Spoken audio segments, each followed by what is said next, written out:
Santiago capítulo 2 versos 12 y 13. Voy a leerlo de dos versiones que me encantan.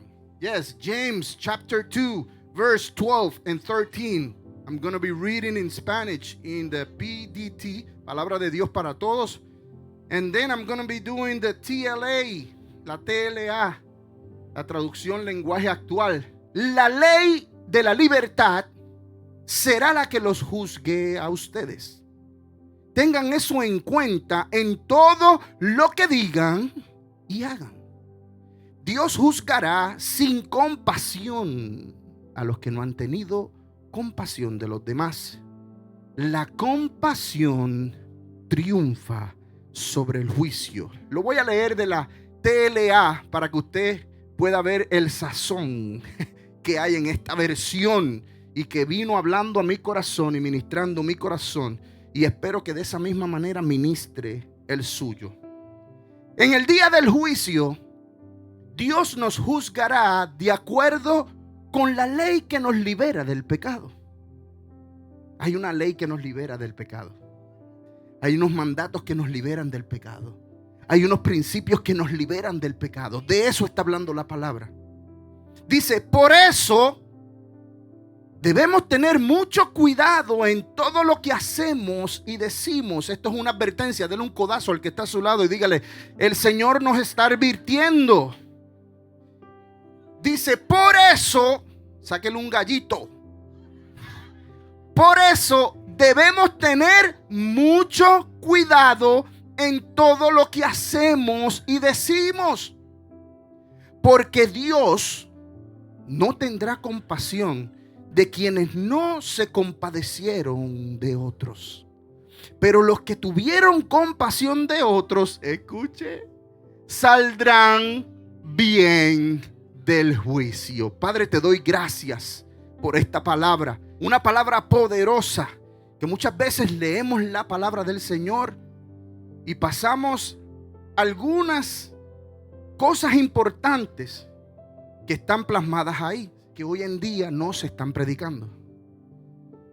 Hay palabras poderosas, enseñanzas, llaves que hoy en día no se están tocando por miedo de la repercusión que pueda traer dentro de la iglesia. Esto ocurre simplemente porque el punto de enfoque se ha perdido. Y ya el punto de enfoque no es la salvación de las almas, sino es el crecimiento de la iglesia. Y lo que nosotros perdemos de vista es que ese crecimiento viene justamente por la salvación de las almas. Y una de esas cosas importantes que debemos prestarle mucha atención y de la cual se debe hablar en este tiempo es el juicio final. Diga conmigo, el juicio final. Hoy vamos a estar hablando de lo que es el juicio final y de la preparación y de lo que debemos hacer nosotros para poder estar listos para ese juicio final. Usted no vino a la iglesia simplemente porque quería estrenar una ropa, ¿o sí?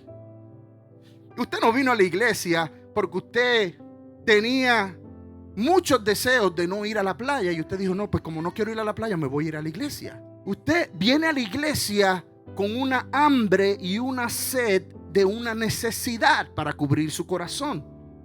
Y esa hambre y esa sed está ligada a lo que es, diga conmigo, la vida eterna. ¿Quién de los que está aquí no vino porque quiere alcanzar la vida eterna? Que levante su mano ahora, quiero ver. Ah, ¿cierto? Entonces, todos los que estamos aquí, venimos a la casa del Señor, venimos con un propósito, diga conmigo propósito. Venimos con una intención, diga conmigo intención. Porque queremos alcanzar la vida eterna, porque hemos reconocido, muchos de nosotros, que hay un Señor, hay un Salvador, hay un amado de nuestra alma que ha hecho un sacrificio muy grande para que usted y yo tuviéramos una nueva oportunidad luego de haber perdido todas las oportunidades por causa de nuestras propias decisiones. Entonces, hay un juicio final. Si usted no sabía que usted iba a ser juzgado, yo le estoy diciendo a usted y lo voy a decir por la palabra en Apocalipsis capítulo 20 versos 11 al 15. Lo voy a leer de la TLA porque necesitamos pasar toda prédica y toda palabra por las escrituras, sin sacarlas de contexto. Y dice Apocalipsis 20, versos 11 al 15. Entonces vi un gran trono blanco y al que estaba sentado en él. Y en su presencia desaparecieron la tierra y el cielo, y nadie volvió a verlos. Y vi que todos los que habían muerto, tanto los humildes como los poderosos, no hay acepción de persona, estaban de pie delante del trono. Y muchas veces nosotros queremos estar sentados. Y fueron abiertos los libros donde está escrito todo lo que cada uno hizo. Punto importante. Todo lo que usted hace se está escribiendo en el cielo. Todo. Donde tú te escondes ahí en lo más recóndito y tú dices, aquí sí que nadie me ve. Allí escondido en el baño, metido dentro de la ducha, en ese cuarto, en el closet cuando te escondes. Ahí, ¿sabes qué? Dígale que está a su lado. Dios te está viendo. Y no solamente nos está viendo, sino que se está tomando nota de cada una de las cosas que se dicen y de cada una de las cosas que se hacen. Y fueron abiertos los libros donde está escrito todo lo que cada uno hizo. También se abrió el libro donde están escritos los nombres de todos los que vivirán con Dios para siempre. ¿Cuántos quieren estar en ese libro? Amén. Dele un fuerte aplauso al Señor si usted quiere estar en ese libro. Déselo ahora. Dile, Señor, yo quiero estar en ese libro. Los muertos fueron juzgados de acuerdo con lo que habían hecho y con lo que decían los libros. Los que murieron en el mar se presentaron delante de Dios para que Él los juzgara, y lo mismo hicieron los que estaban en el reino de la muerte. O sea que nadie se salva del juicio. Eso es lo que está queriendo decir aquí. Nadie, ninguno se salva de pasar por un juicio. Todos los muertos fueron juzgados de acuerdo con lo que habían hecho. Luego, la muerte y el reino de la muerte fueron lanzados al lago de fuego. Los que caen en este lago quedan separados de Dios para siempre, y allí fueron arrojados todos los que no tenían sus nombres escritos en el libro de la vida eterna. Aquí claramente establece que todos, que ninguno estamos exentos de poder ver o pasar por el gran juicio final. La razón por la que nosotros venimos a la iglesia es precisamente porque se necesita una preparación para poder llegar a ese momento crucial por el cual muchos viven 60, 70, 80, 90 años, y en ese tiempo logran llegar a ese gran juicio y logran recibir, diga conmigo, un veredicto. Porque en todo juicio hay un veredicto. Y cuando nos vamos a lo que es la vida natural, lo que nosotros estamos viviendo, ¿cuántos de ustedes han ido a una corte o han ido a un juicio o han sido presentes de un juicio? Gloria a Dios. En ese juicio se emite lo que se llama un veredicto. En lo natural se dicta si la persona es inocente o si es culpable. Eso es en lo natural. Ahora, ¿qué es lo que determina si la persona es inocente o es culpable? Las decisiones que toman y la obediencia que tienen para cuanto la ley. Hay unas leyes que están establecidas en la tierra que tienes que seguir. Dile al que está a tu lado, tienes que seguirla. La palabra del Señor dice que Él quita y pone reyes. Él quita y pone autoridades. Y esas autoridades, como Él es el que las pone y Él es el que las quita, nosotros debemos seguirlas. Dígale al que está a su lado, te guste o no te guste. Hay muchas personas que se sientan y se visten con la vestidura de un juez y dicen, porque esto no es justo o aquello no es justo. Y pasamos por cosas en la vida que para nosotros parecen injustas. Y es una realidad. Hay muchas cosas que puedan parecer injustas.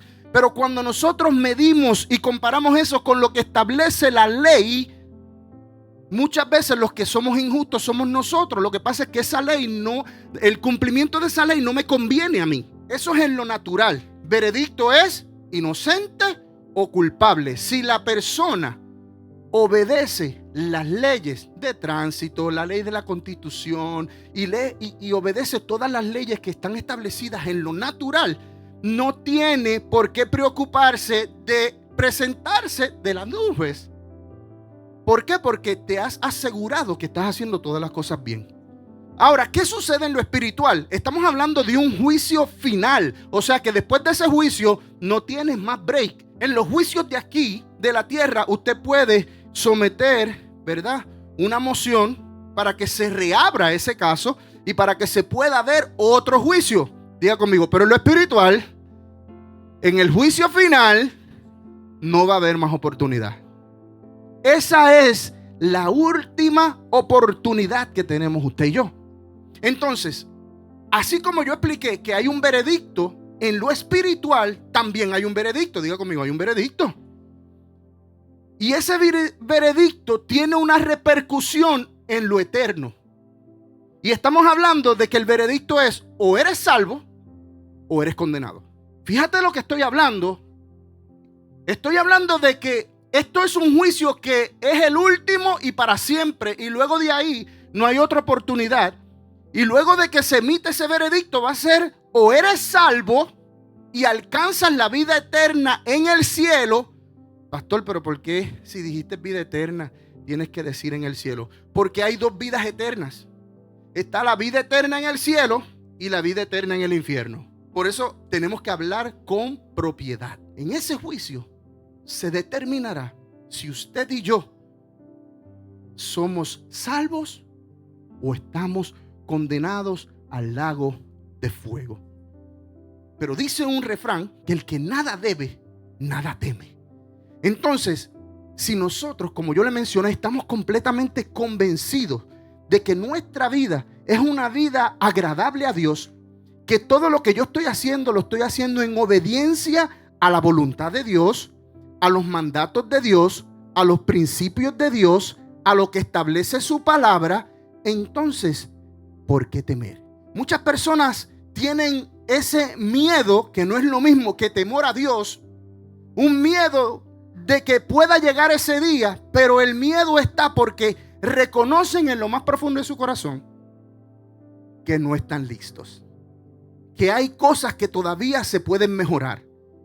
Y a eso es lo que el Espíritu Santo viene a apelar. Él viene a apelar a tu corazón para que te des cuenta de cuáles son esas cosas que todavía tenemos que trabajar, que todavía tenemos que permitirle a Él que lo escudriñe, que lo traiga a la luz y que nosotros podamos trabajar en Él. Si usted no hace eso, usted está camino a ser enjuiciado y a que se dicte un veredicto que será condenación. Y hay que hablarlo en el 1, 2, 3 ABC Salvation 101. ¿Por qué? Porque de lo contrario muchas almas se van a perder. Entonces, ¿cuál es el motivo, la razón por la cual se está predicando el evangelio de Cristo si no es para la salvación de las almas? Diga conmigo, hay un juicio, es mi última oportunidad y me tengo que preparar. En el juicio divino, el juez es un juez justo. Quizás aquí en la tierra muchas personas se han presentado delante de un juez y ese juez no ha obrado en justicia, pero en el juicio final eso no va a suceder. En el juicio final no hay tal cosa como que usted se siente y le dice: Dios, pero es que yo creo que tú estás siendo un poco injusto conmigo. ¿Cuántos se ven diciéndole eso a Dios? Conmigo. Ahí no hay otra oportunidad. La oportunidad la tienes hoy. No esperes a una oportunidad dada en el juicio final, cuando Dios, a través de su Espíritu Santo, te está dando una oportunidad hoy. Junio 1 del 2025, en una iglesia escogida por Dios, Casa Refugio de Amor. No es la única, pero es escogida por Dios. ¿Qué sucede? Que los que hayan rechazado a Jesús aquí en la tierra, los que hayan vivido en desobediencia, los que hayan permitido y hayan abierto una puerta a la rebelión en su corazón, entonces, cuando llegue el día del juicio final, lamentablemente el veredicto será condenación. Pero si usted se decide por Jesús, que es el camino, es la verdad y es la vida, y esto se dice, mira, de la boca hacia afuera y se repite muchas veces: Él es el camino Él es la verdad y Él es la vida. Nadie llega al Padre si no es por medio de Jesucristo de Nazaret. Y si nosotros nos disponemos en el corazón a poder seguir cada uno de sus mandatos, a obrar en obediencia y en muchas otras cosas que el Señor tiene para hablarnos, entonces el veredicto será, diga conmigo, salvación. Dígalo fuerte, salvación. Eso es por lo que estamos trabajando. Estamos trabajando por la salvación. Entonces, ¿qué hace un veredicto?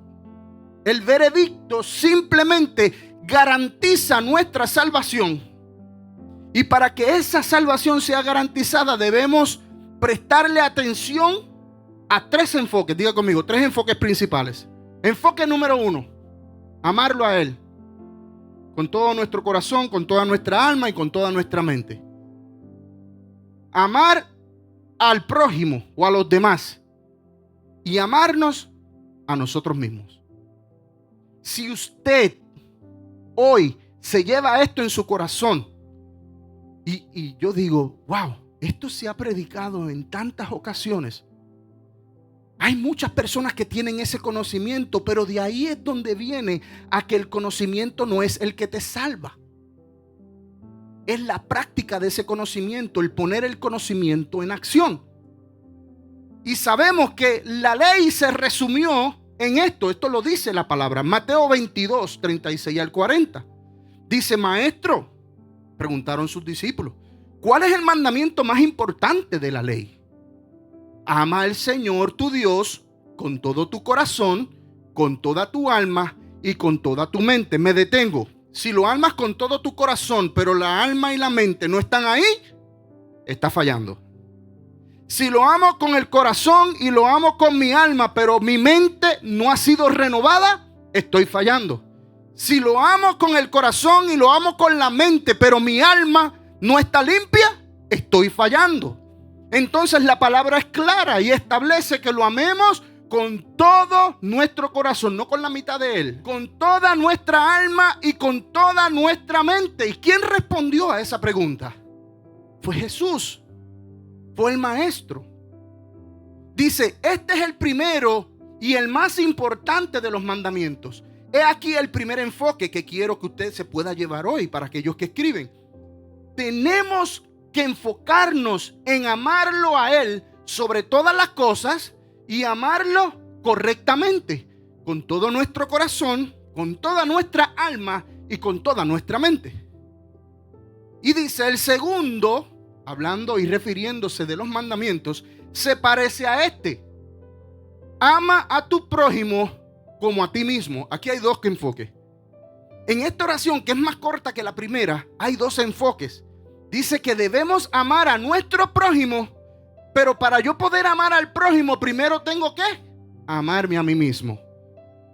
Porque la condición de cómo tú ames al prójimo es que tú te ames a ti mismo primero. No podrás amar a tu prójimo sin antes experimentar el amor propio. ¿Y qué significa eso? Que yo debo cuidarme, que yo debo protegerme, que yo debo de estar velando por aquellos que mata el cuerpo, que daña mis pensamientos, que coge el corazón y lo destruye, lo separa, lo endurece. Amar a Dios es el primer enfoque. Amarnos a nosotros mismos y amar a los demás. Diga conmigo, amar a Dios, amarnos a nosotros mismos y amar a los demás. Pero fíjense que hay un ingrediente especial en ese enfoque y es el amor.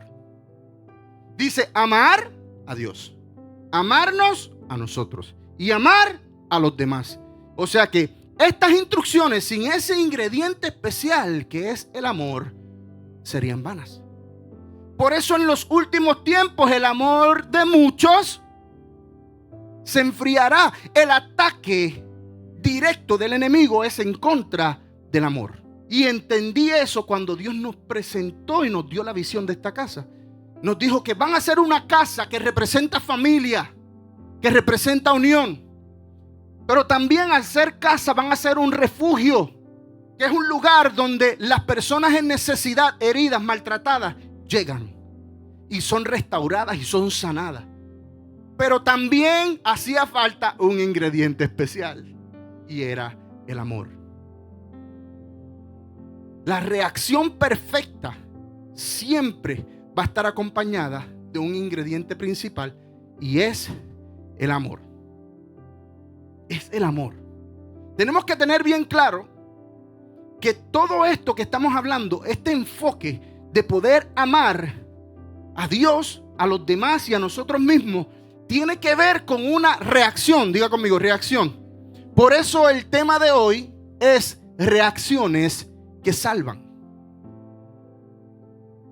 Para que nosotros podamos conseguir y alcanzar ser aprobados, y que en ese juicio final se dicte un veredicto que sea salvación, ¿sabe a qué va a estar pendiente el Señor? A tu reacción. Aquí lo dice de otra forma. Dice, Él va a estar pendiente a lo que digas y a lo que hagas. Lo que tú dices y lo que tú haces, o lo que decimos y hacemos, son simplemente reacciones. Estamos reaccionando hacia algo o alguien. La reacción de nosotros, los hijos de Dios, escuche bien, no debe ser la misma reacción de los impíos. La reacción de nosotros, los hijos de Dios, si usted se considera un hijo de Dios, no un cristiano, un hijo de Dios, si usted se considera un hijo de Dios, usted debe entender que la reacción que usted tenga no se puede parecer, mira, como decimos en Puerto Rico, ni un chin, ni un poquito. No se puede parecer en nada a la reacción que tengan los impíos. ¿Y qué es reacción, pastora? La palabra reacción es una acción que resiste. Es una acción que se opone. Y se opone a otra acción, obrando en sentido contrario a ellas. O sea que la forma en que yo reacciono es el fruto de quien te gobierna. Es el fruto de quien nos gobierna. Es el fruto de lo que nosotros cargamos. Esto me enseña que la oposición no es mala. Fíjate que estamos hablando de la definición de la palabra reacción, y dice que la reacción es una acción que resiste o se opone a otra acción. El problema es que cuando las personas escuchan la palabra, es que estoy viviendo una oposición. Sí, hay una oposición de parte del mismo infierno y de parte del enemigo, pero hay una oposición que te corresponde a ti y me corresponde a mí. Y esa oposición es la manera en que reaccionamos ante las situaciones que se puedan levantar. Entonces la pregunta es, ¿cuál es la reacción que espera Dios de ti? En un momento prediqué de que debemos sorprender a nuestros enemigos con la manera en que nosotros reaccionamos. No sé cuántos se acuerdan de esa palabra. Hay un verso que dice que si te dan una bofetada en una mejilla, a ti te dan una bofetada en una mejilla y usted se tira un Mike Tyson. Y después viene donde el pastor y me dice, pastor, es que no eres justo. ¿Qué? No es justo para el que no conoce la palabra de Dios. Aquí no está hablando la palabra que tú vas a dejar que las personas te maltraten, mujer que me escuchas. Aquí no está hablando de eso. Está hablando de que la forma en que tú reacciones no puede ser la forma en que el mismo impío reaccione, en que el mundo reaccione. Porque entonces, ¿cuál es la diferencia entre el mundo y tú? ¿Cómo vamos a poder? Estábamos hablando, ven, aquí hay lugar.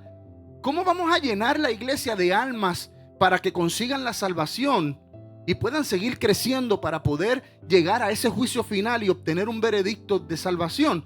¿Cómo lo vamos a hacer si nosotros estamos actuando como actúa el mundo? ¿Cómo vamos a poder lograr alcanzar más personas que ahora mismo están pasando por muchos problemas y ellos siguen intentando hacerlo con sus propias fuerzas? Y lo que no saben es que va a llegar un momento donde te vas a encontrar derrumbado en el suelo, y ese es el momento perfecto, permitido por Dios para levantarte, para que tu corazón esté vulnerable y receptivo a la palabra, a la semilla que ha de ser plantada. Entonces fuimos llamados a oponernos. Fuimos llamados a reaccionar en contra del pecado. ¿Cierto o no? ¿Qué dice Santiago capítulo 4, los versos 7 y 8? Lo voy a leer de la Dios habla hoy. No tenemos esa versión, pero es el mismo contexto. Sométanse pues a Dios. Resistan al diablo y éste huirá de ustedes. ¿De qué estamos hablando? Que lo que me está dando, la instrucción que me está dando Ruth, el Señor, es que yo reaccione en oposición al que se levanta en contra mía. Dice, resistid al diablo. Y hablábamos que reaccionar es oponerse y es resistir. Todo está escrito en la palabra. No hay nada nuevo. Todo está revelado en la palabra. Y dice, límpiense las manos, pecadores. Purifiquen sus corazones, ustedes que quieren amar a Dios y al mundo a la vez. Y ahí es donde está el problema. Por eso yo digo que el que es hijo no necesariamente se comporta como un cristiano, y el que es cristiano no se comporta como un hijo. Porque los hijos purifican sus corazones y solamente se dedican a agradar a Dios. No quieren estar agradando al mundo y a Dios a la vez. Y lamentablemente dentro de las iglesias se cuelan esas cizañas. ¿Cuántos vinieron el miércoles? Que viene a plantar el mismo enemigo, porque aprendimos que la cizaña es plantada por el enemigo, pero solamente cuando usted se desenfoca y está distraído. Diga conmigo, distraído. No podemos distraernos. Velad en todo tiempo, dice el Señor. Resistir al diablo significa resistir a todo lo que provenga del mundo de las tinieblas. ¿Y cómo logro resistirlo? Ahí está la contestación. Lo que pasa es que la pasamos por alto. Repetimos como el papá gallo y decimos, resistir al diablo y de vosotros huirá, porque ese es su deseo. Usted lo que quiere es que el diablo no tenga parte ni suerte en su vida. ¿Cuántos quieren que el diablo tenga parte y suerte en su vida? Bajen sus manos, por favor. ¿Usted sabe por qué es que nosotros mencionamos y citamos ese texto bíblico? Porque ese es el anhelo de nuestro corazón. Y actúa a conveniencia tuya. Resistir al diablo y de vosotros huirá. Pero ¿por qué no lees el texto completo? Antes de resistirlo hay una acción, hay una reacción, hay un enfoque. Dice, sométanse pues a Dios. Pero a la iglesia no le gusta el sometimiento. Lo resisten. Resisten la sumisión. Resisten el tener que doblegarse. Pero es que es de la única manera que vas a mostrar fruto. ¿Qué pasó con el trigo? ¿Cómo usted sabe que es trigo? Porque el trigo se doblega porque está cargado de frutos. Aquí todo une. Yo le dije a la pastora, 5 minutos más que tú siguieras hablando en el estudio y me predicabas el mensaje entero. Pero gloria a Dios por eso, porque Dios tiene una sola boca y habla un solo mensaje. ¿Cómo yo logro resistirlo? Sometiéndome. ¿Qué significa sometimiento? Sencillo, obediencia. Hay que ser obedientes. Obedientes no solamente a las instrucciones. Estamos hablando de que la palabra está repleta de mandatos, está repleta de principios y repleta de instrucciones de parte de Dios, la cual nosotros solamente tomamos las que nos convienen, pero desechamos aquellas que no nos convienen. Y eso está incorrecto. Haga conmigo. Tenemos que someternos a la obediencia a Dios y a su voluntad. ¿Sabe por qué? Conocer la palabra de Dios no es suficiente. No es suficiente. Tenemos que acompañar esa obediencia con acción, con una reacción correcta. Diga conmigo, una reacción correcta. ¿En qué momento dice en Santiago que la responsabilidad de nosotros es atacar y provocar? ¿Dónde lo dice? Ponme el texto bíblico. Entréguense a Dios, resistan al diablo, acérquense a Dios y Él se acercará a ustedes. Quiten el pecado de su vida, pecadores. Concentren su mente en Dios. Esa versión me gusta. Vamos a leerla. Acérquense a Dios O sea que muchos estamos esperando a que sea Dios el que dé el primer paso. Y ahí dice, acérquense a Dios. Eso está hablándonos a nosotros. Acérquense a Dios. ¿Me quitaste la versión? Ok, gracias. Acérquense a Dios y Él se acercará a ustedes. Causa y efecto. Tú te acercas, Él se acerca. Tú te acercas, Él se acerca. No lo estás escuchando, tú te acercas y Él se acerca. No lo estás sintiendo, tú te acercas y Él se acerca. ¿Lo sientes lejos? Tú te acercas y Él se acerca. Quiten el pecado de su vida. Pecadores. Ahí no está asumiendo. Concentren su mente en Dios, no en nada más. Ustedes que quieren seguir a Dios y al mundo. Ahí dice, provoquemos al enemigo, provoquemos, ataquemos. ¿Menciona la palabra atacar o provocar en algún momento? No, porque el atacar y el provocar son reacciones del infierno. El atacar y el provocar son reacciones del mismo Satanás. El que ataca y provoca, me dijo el Señor, solo tiene un propósito en mente: obtener una reacción impulsiva que te desplace de tu posición de hijo. Cuando Él te ataca y las personas tú ves que te están atacando o te están provocando, lo único que están buscando es obtener una reacción impulsiva que te desplace de la posición de hijo. Por eso nosotros no fuimos llamados a reaccionar como el mundo reacciona cuando el enemigo te ataque y te provoque. Eso le pasa mucho a las personas que se pasan en Facebook. Hay un botoncito en Facebook que dice block. Y me voy a meter ahí. Porque eso no es falta de amor. Dice la palabra, sobre toda cosa guardada, guarda tu corazón porque de él mana la vida. Y si una persona lo único que hace es atacarte, es provocarte, es poner sandeces en las redes sociales, entonces nuestra responsabilidad es hacer un límite como así Dios lo ha hecho. Dios puso límites, 10 mandamientos. Límites, no matará, no robará. Límites. No te dejes provocar ni atacar.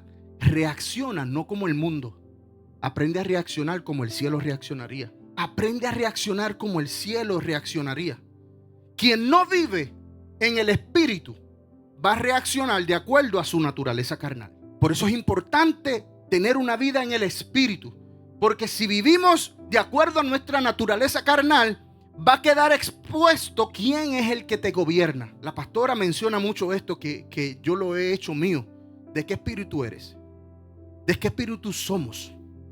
¿Somos del Espíritu de Dios? ¿Guiados por el Espíritu Santo de Dios?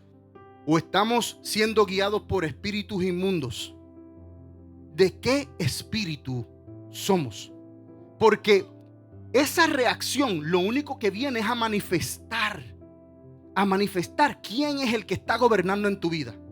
Si usted aceptó a Jesús como su único Salvador y Señor es sinónimo de gobierno. Cuando usted acepta a Jesús en su vida, usted dice, tú vas a ser el gobernador de mi vida de ahora en adelante. Eso es lo que usted hace. Él es el gobernador de nuestra vida. Por eso, aquel que es guiado por el Espíritu, quien lo gobierna, es el Espíritu de Dios. Entonces, diga conmigo, fuimos llamados a reaccionar como el cielo. ¿Qué son reacciones? Sentirse feliz es una reacción, pero sentirse triste también lo es. Sentirse enojado o frustrado es una reacción, pero sentirte en paz y confiado también lo es. Entonces, todo depende de una decisión. También lo mencionó la pastora y yo prediqué de eso no hace tanto. Desde que nos levantamos, estamos tomando constantemente decisiones que van a atribuir al veredicto que se dará en el juicio final. Concéntrese, enfóquese, no permita que el enemigo venga a quitarle y a robarle esta semilla. Usted se levanta y cada decisión que usted toma, en la manera en que usted reacciona, tiene que ver completamente con ese veredicto que se va a recibir el día del juicio final. Aceptar a Cristo es una decisión, no es impuesto, es una decisión propia. El mantener la salvación es una decisión que se debe tomar cada día, cada minuto, no, cada segundo. Cada segundo, porque cada segundo representa una puerta. Dios mío, cada segundo representa una puerta. Dice la palabra que él anda como león rugiente buscando a quien devorar.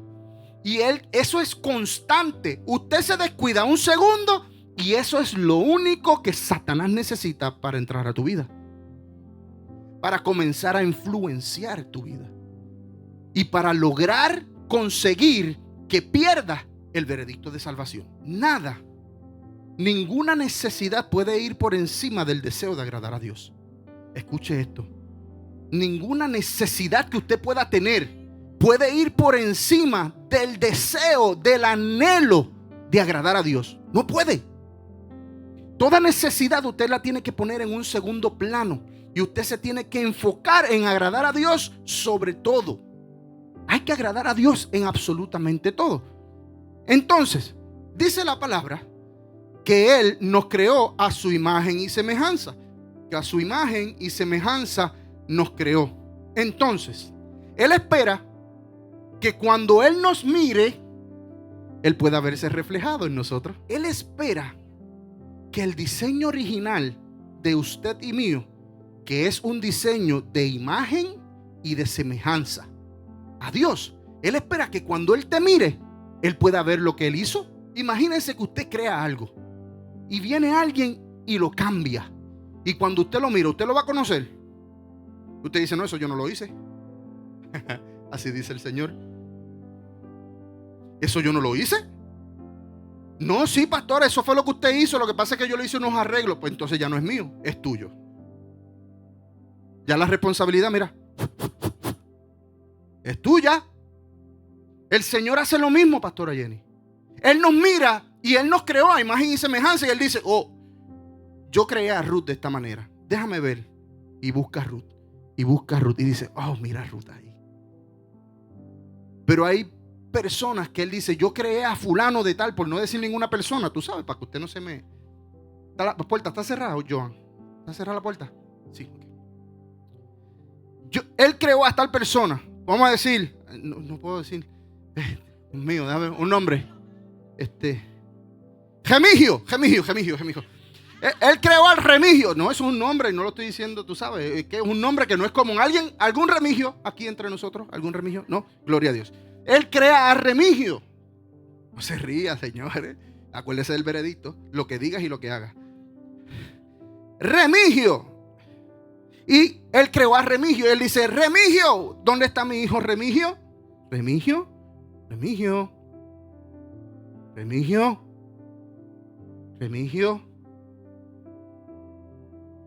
No encuentra a Remigio, porque en Remigio ya no está a imagen y semejanza de Él. No tiene el diseño original. ¿Por qué usted cree que Él llamó a Adán?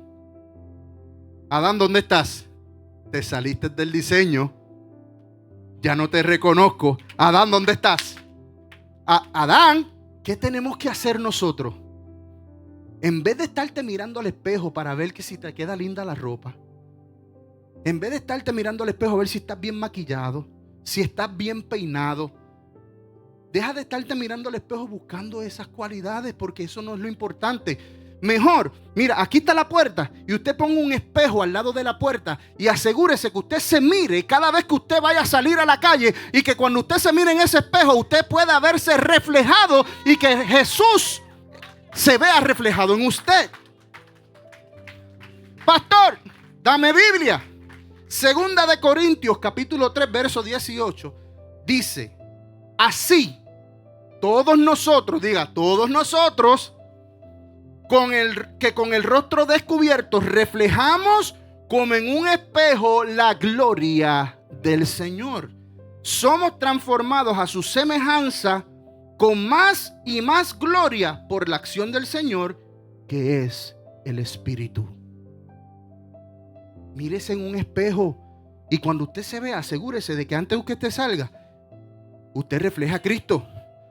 Que no haya escote, que no haya ropa ceñida al cuerpo, que no hayan faldas cortas. Y cuando hablo de ropa ceñida al cuerpo, hablo de los nenes también. Sí, porque ahora hay una moda que, mira. Pero tenemos que cuidarnos. Hay que cuidarnos. Dama, vas a usar unos leggings, ponte una camisa larga, una blusa larga, que te llegue a la rodilla. Cuídate. Si no, tú sabes cuál es tu veredicto. El Señor le está hablando a alguien aquí. Ahora mismo tu veredicto, ¿tú lo conoces? Yo no lo voy a mencionar, tú lo sabes. Ya yo hablé de eso, yo enseñé de eso. En vez de mirarte al espejo y estar buscando, déjame ver, yo no sé por qué tienen esta mala costumbre. Este es el espejo, este es el espejo, este es el espejo, este es el espejo. Y en vez de mirarse así, hacen esto. Bueno, el que es soltero, sí. El que es soltero, sí. El que es casado llama a su esposo. Papi, chequea a ver, ¿se me ve algo? La pastora, antes de salir, me dice, papi, ¿cómo me veo? ¿Se transparentea? Sí, se transparentea. No, pues me lo quito. Ya. Pero ahí es que hay esposos que no cuidan a sus esposas, que las dejan salir por abajo. Ahora, no caigas en la religión donde tengas que venir a la iglesia con corbata. ¿Desde hace cuánto yo no uso una corbata? Gloria a Dios. Sácalo. Se puede usar cualquier vestimenta, pero que tu vestimenta no te haga caer en religión. No, que es así que se tiene que ir a la iglesia. No, señores. Yo vine en tenis y estoy predicando la palabra. ¿Te vas a ir porque estás pendiente a mí o estás pendiente a la palabra? ¿Tus ojos están puestos en mí o tus ojos están puestos en Cristo? Porque yo estoy predicando palabra de Dios, pero yo no necesito unos zapatos loafer sin media. Mira lo que dice. Tú tienes que verte, ser, escuchar y actuar como Dios. Todo tu ser tiene que parecerse a Dios. Hay personas que físicamente con su vestimenta quizás puedan aparentar el que son hijos de Dios porque vienen a la iglesia, pero lo que dicen no refleja a Cristo. Lo que escuchan no refleja a Cristo. Lo que miran no refleja a Cristo. Lo que tocan no refleja a Cristo. Y sus pies no van camino hacia Cristo. ¿Qué vamos a hacer? ¿Qué veredicto tú quieres? Está completamente ligado a la manera en que tú reacciones. Si vas guiando, manejando, y se te meten en el medio y te hacen un corte pastelillo, ore por él. Padre, bendícelo en el nombre de... Mire, hay días que se completa la cuota de oración más que en la calle. Tú sales y de tu casa a Publix tú oras como por 15 carros y 12 motoras. A mí cuando me pasa una motora, yo, Padre, bendícelo en el nombre de Jesús. Guárdalo de todo accidente, líbralo de todo accidente, Padre. En nombre de Cristo, Señor, por favor, Señor. Y no use parte de su cuerpo. No use parte de su cuerpo. Use la mano entera. La mano entera. Ay. Padre, bendícelo en el nombre de Jesús. Pero no lo haga sarcásticamente, porque yo sé de gente que lo hacen sarcásticamente. Bendícelo, Padre, en el nombre de Jesús. Guárdalo, pero guárdalo bien guardado, Señor, Padre. Y si es tu voluntad, llévatelo. No ore así. No, haga conmigo. No. De corazón. Que todo lo que seas, lo que hagas, lo que digas, lo que mires, lo que escuches, lo que toques, hacia donde te dirijas, refleje al Señor, modele al Señor. Eso es a lo que nosotros fuimos llamados. No solamente debemos reflejarlo en estas cosas, también hay una esencia de Dios que fuimos llamados a reflejar, y es el amor. Regresamos al amor. Dice la palabra que Dios es amor, y todo el que ama es nacido de Dios y conoce a Dios, y el que no ama no es de Dios. Y vuelve y repite, porque Dios es amor. La reacción que usted tenga para con el Padre, con el Hijo y el Espíritu Santo tiene que ser de amor. Todo lo que tú hagas no lo puedes hacer porque necesitas algo de Él o esperando algo a cambio. Tienes que hacerlo simplemente por la esencia de que Él es tu Padre y tú lo amas. O usted ama a su papá o a su mamá porque ellos le dieron de comer, le pagaron el colegio, le compraron su primer carro. No, aunque le quiten el carro, usted va a seguir amando a sus padres. Aunque no le hayan pagado el colegio, usted sigue amando a sus padres. Aun cuando te dieron tu buen correazo, tú sigues amando a tus padres porque aprendes a que lo hacen por amor. Es por amor, por la esencia del amor de quien es Él. Gloria a Dios, sean libres los jóvenes en el nombre de Jesús. Si Dios es amor, usted y yo fuimos llamados a ser amor. Y el amor se manifiesta de muchas maneras. Dios no solamente es amor, Dios es compasivo, Dios es misericordioso, Dios es perdonador, Dios es dador de nuevas oportunidades, y eso nosotros también lo tenemos que modelar. Tenemos que modelar absolutamente todo lo que es Dios. Y aquí habla sobre lo que es la compasión. Habla lo que es la compasión. Padre, gracias, Señor. Y dice el texto, en la primera versión que leí, dice: la compasión triunfa sobre el juicio. ¿De qué juicio está hablando? Del juicio final. O sea que la compasión es una de las cosas que te va a ayudar, si la practicas, a que recibas un veredicto de salvación. Teniendo compasión de otros, saldremos bien del juicio. Eso dice la palabra de Dios en la versión TLA. ¿Qué es compasión? Compasión se refiere a la capacidad de sentir y compartir el sufrimiento de otro. Eso es compasión. Cuando tú te pones en el lugar de la otra persona y sientes el dolor, el sufrimiento de la otra persona. ¿Estamos hasta ahí? No es lo mismo que misericordia. Compasión y misericordia son dos cosas distintas. Compasión es ponerte en el lugar de esa persona, sentir el sufrimiento, sentir el dolor de esa persona. Misericordia es hacer algo cuando te diste cuenta de ese sufrimiento. Es la acción que tú haces para cubrir esa necesidad, para poder cubrir y estar en ese momento de sufrimiento. Y fuimos llamados a ambas cosas, a ser compasivos y a ser misericordiosos. Un ejemplo que me viene a la mente, que ni lo tengo en mis notas, es la parábola del buen samaritano. Había un hombre tirado en el suelo, golpeado, herido, maltratado, tirado en el suelo. Y pasó el levita cantando y practicando las canciones del domingo. Fíjate, y usted dice, pero se estaba preparando para el servicio. Hay júbilo y danza. Y ahí el hombre tirado. Hay libertad en tu casa. Es que voy tarde para el ensayo. Pasó un sacerdote practicando el sermón. La compasión es ponerse en el lugar del otro, es sentir en el lugar del otro. Ay, Dios mío, Padre, no me acuerdo. Misericordia es accionar. Y la persona ahí tirada. Mas sin embargo, hubo un hombre que no era ni levita ni sacerdote, que no tenía posición. Así que deje de estar buscando posición y mejor actúe como el buen samaritano. Porque muchas veces los que tienen posición no actúan como deben actuar. Lo vemos en esta parábola. No todo, no venga a generalizar ahora. Viste que el pastor dijo que la posición no es importante. ¿Y a qué fuiste llamado? Pero ese es otro mensaje. Esta persona no tenía una posición, no estaba buscando ninguna posición, mas sin embargo ve a este hombre tirado, herido, mal golpeado y lo ayuda, lo levanta, le da de comer, le sana sus heridas.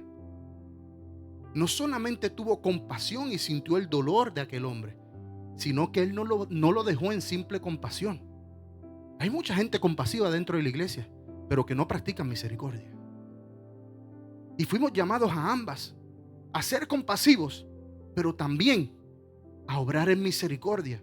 La misericordia de aquel buen samaritano fue levantarlo, sanarle las heridas, darle de comer. Eso es lo que Dios espera de ti y de mí. El que podamos sentir compasión por nuestros hermanos, no importa si hay justificación para culpabilizarlos o no. Escúchame, no importa. Usted puede tener muchas cosas que justifiquen el que esa persona supuestamente no merezca compasión. Y puede ver muchas cosas que usted tenga, evidencias, para poder presentar delante de un juez y que ese juez, por esa evidencia, le pueda dar un veredicto de culpabilidad. Mas sin embargo, usted y yo fuimos llamados a olvidarnos de esas evidencias y acordarnos de la evidencia más importante, que fue Cristo en la cruz. Esa es la evidencia que usted tiene que recordar cuando usted vea a un hermano, a una hermana, a alguien en necesidad, a alguien que necesita ayuda, porque ¿sabe qué? Dios, lo que funciona no lo cambia. Lo que funciona no se cambia. Y con esto voy a cerrar. Dios, mirando a la tierra, le dieron deseo de destruirnos a todos. Inclusive lo hizo. Solamente Noé con su familia y las esposas de sus hijos y los animales se salvaron. Pero esa no fue la única vez. Aún después de ese suceso, el Señor en muchas ocasiones vio como el pueblo de Israel no actuaba de la manera que tenía que actuar. Solamente eran quejas, solamente eran excusas. Buscaban refugiarse detrás de su necesidad, pero una necesidad para cumplir un deseo carnal. Y Dios, mirando eso, teniendo toda la evidencia, no sé si van conmigo, tenía toda la evidencia que si se presentaba delante de un juicio, el veredicto final era obligatoriamente culpable. Mas sin embargo, decidió enviar a su único hijo Jesucristo para que usted y yo tuviéramos una nueva oportunidad. No le importó que hubiera muchas evidencias para condenarte. No le importó la desobediencia del pueblo de Israel. No le importó que el pueblo de Israel se quejaba constantemente. No le importó que el pueblo de Israel le levantara ídolos e imágenes. No le importó nada de lo que el pueblo de Israel había hecho. No le importaron las evidencias. Mas sin embargo, Él decidió moverse en compasión y por misericordia mostrarnos su gracia. Ese es el plan. Ese sigue siendo el plan. ¿Usted sabe qué pide el Señor de ustedes? Está pidiendo que así como Él se movió en compasión, sin importarle las evidencias, usted y yo nos movamos en compasión. Que tengamos compasión por nuestros hermanos. Que no importa que le hayan quitado la vida a alguien, porque la gente ve eso como uno de los pecados mayores. Que no importa lo que haya hecho, si cayó en fornicación, no importa lo que haya hecho. Nuestra responsabilidad como hijos de Dios es reaccionar compasivamente. Y no solamente dejarlo en una reacción, sino que podamos movernos a misericordia y ayudarlos. Invitarlos a la iglesia, ofrecerles orar por ellos. Aunque tú quizás no digas que no sepas orar, ora por ellos. Órale al Señor. Si lo ves en necesidad, cúbrele la necesidad. Necesita un mercado, dale un mercado. Necesita que le des un lift, que lo lleves de un lugar a otro, llévalo de un lugar a otro. Movámonos en compasión y en misericordia, porque ¿sabe qué? Eso es lo que va a traer a las personas a Cristo. El Señor Dios, movido a compasión, logró llamar la atención de todos, de toda la humanidad. Jesús también lo hizo cuando dijo: perdónalos porque no saben lo que hacen. Hubo uno de los soldados romanos que se convirtió por la muestra de compasión. ¿Cómo usted cree que vamos a evangelizar de ahora en adelante? Mostrando compasión y moviéndonos a misericordia. Pónganse de pie.